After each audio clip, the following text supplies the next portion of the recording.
I cannot emphasize how annoyed I am that this takeover is still going on. We were told that this week was the week to hear the big news, but contradictory pieces of information, unfortunately, are surrounding the club. Latest rumors are suggesting that process of the takeover could take all summer long, which is the bad side of the news. But at the same time, people like RIO Ferdinand have got some sources with uplifting news. So yeah, throughout the rest of this video, we'll talk about the RIO Ferdinand video and we'll talk about the latest updates regarding Man United takeover. Stick with me until the end. So yeah, RIO Ferdinand released a video yesterday where he says that he has heard from a highly reliable source that Qatar is going to be the winner of the takeover of the club. If you watch his video, he emphasizes many times how much he trusts his source. Now, what is interesting about RIO Ferdinand is that he's the first journalist linked with Manchester United who has gone with a side now. It's a huge deal in and of itself, I think. But the main question that you might be asking is, how much can we actually trust RIO Ferdinand? Is it the first time he has made big claims like this? Well, to answer the second question, no, it's not the first time, of course. As a matter of fact, he's trying to build out a name for himself in the journalism and pundit business. RIO Ferdinand was the first person, if you remember, who debunked the rumors linking Cristiano Ronaldo to Manchester City, and he was the first person who said that he has no doubts that Ronaldo will join United, and he turned out to be right. Now, if RIO Ferdinand is right in the Qatar case as well, oh boy, he will create quite the reputation for himself with the best sources in the business. Now, before we move on, smash that like button if you want Qatar and Sheikh Jassim to become the new owners of Man United.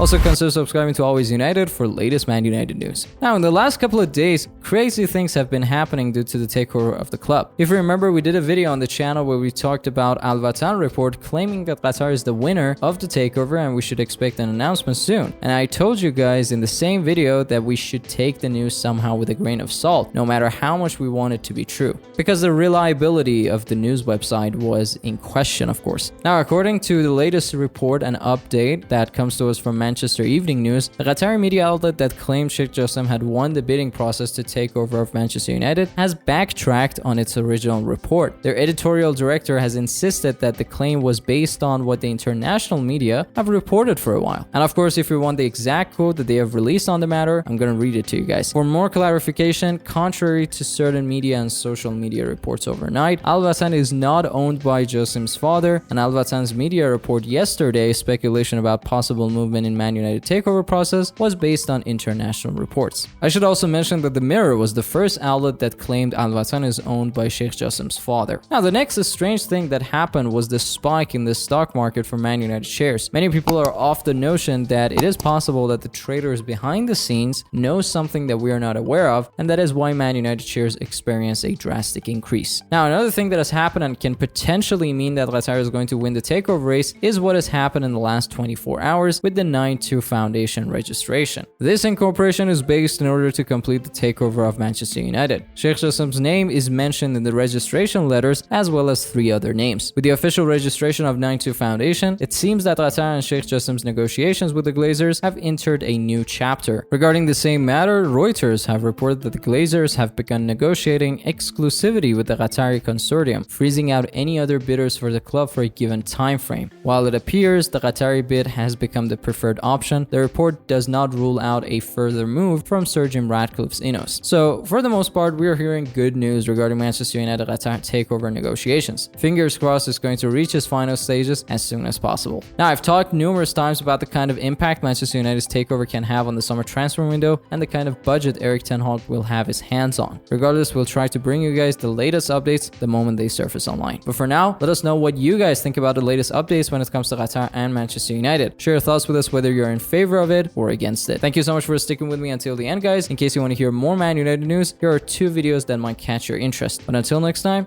it's been a pleasure serving you guys.